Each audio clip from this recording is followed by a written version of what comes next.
From 1870 to 2014, polar bears killed 20 people and injured 63 more across the entire Arctic. That number sounds manageable until you understand where these attacks happen. Not in parks, not near tourist boardwalks, in whiteout snowstorms, in tents at 3 in the morning, at remote radar stations in the Canadian Arctic where the nearest hospital is a helicopter ride away. Polar bears do not attack often, but when they do, almost nobody is in a position to stop it. 5 incidents. None of them had a camera rolling. All of them are documented in police reports, company investigations, and first-hand survivor accounts. This is what happened. January 17, 2023, Wales, Alaska. Wales is a village of 168 people on the far western tip of Alaska's Seward Peninsula, just below the Arctic Circle. At 2:30 in the afternoon, a blizzard is tearing in off the Bering Sea. Visibility is near zero.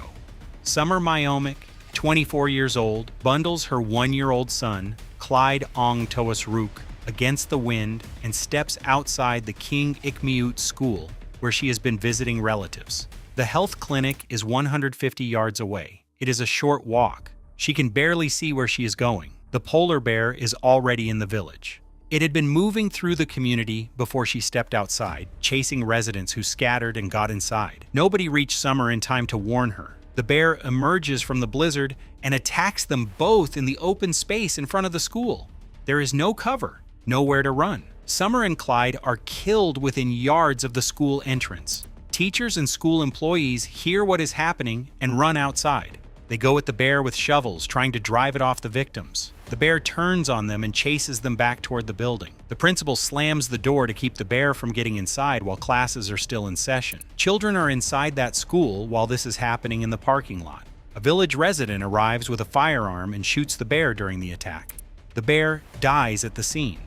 Wildlife officials later determined the bear was old and in poor physical condition.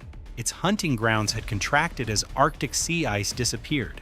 It had likely not eaten in weeks. When bears cannot reach seals on the ice, they move inland into villages, toward anything that reads as food.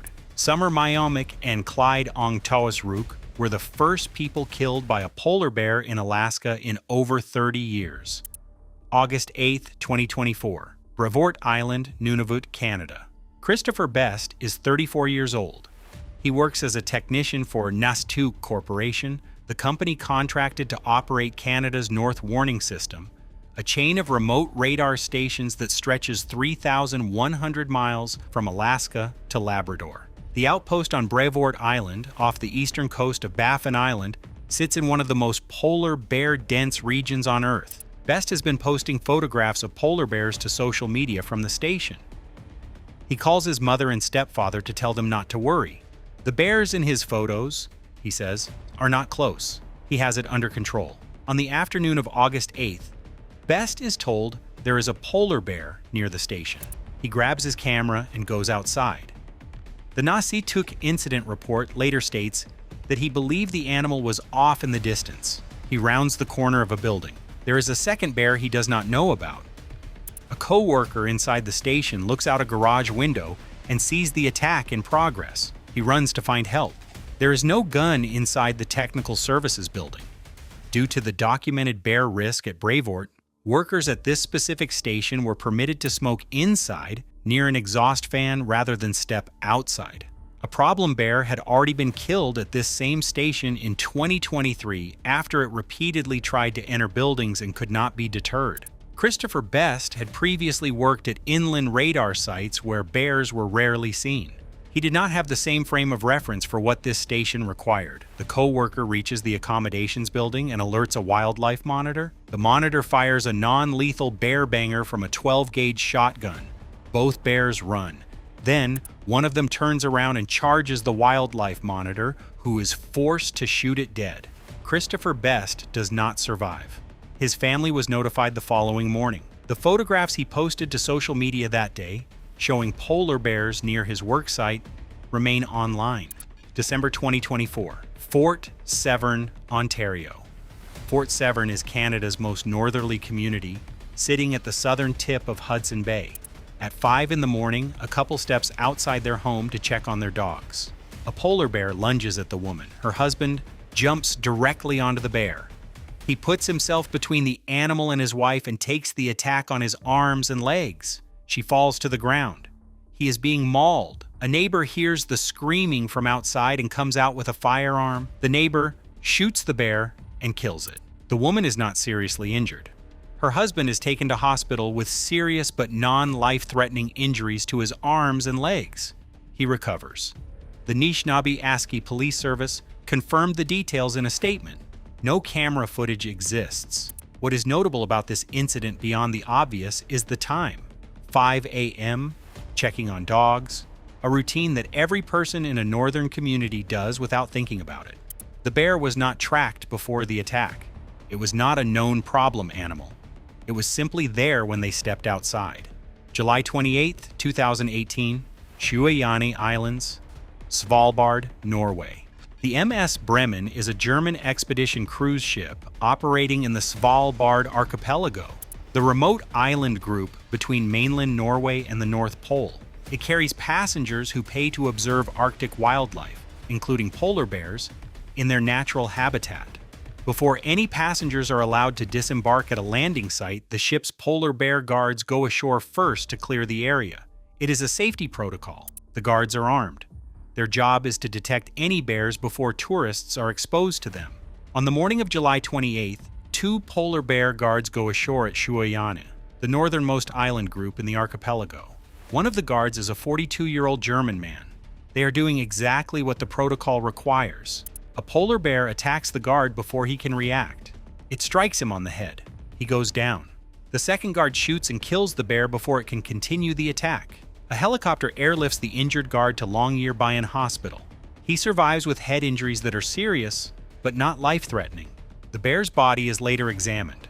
It is in poor condition, low body weight, signs of physical deterioration, consistent with a malnourished animal that had been on the island since before May, cut off from the sea ice where it would normally hunt seals. This is the mechanism behind the increase in polar bear human contact. As sea ice disappears earlier each year and returns later, bears spend longer periods on land, in areas where humans work and travel, operating on empty stomachs and nothing to lose. The MS Bremen had a live webcam running during the voyage. No footage of the attack was captured or released. August 5, 2011. Von Postbrain Glacier, Svalbard, Norway.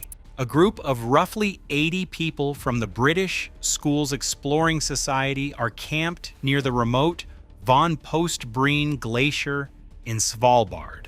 It is a student expedition. The youngest members are teenagers. Horatio Chappell is 17 years old. He is asleep in his tent when the polar bear enters the camp before dawn. It attacks him in his sleeping bag. He is killed before anyone can intervene. 4 other people are injured. One of those injured manages to shoot the bear, which is found dead near the camp.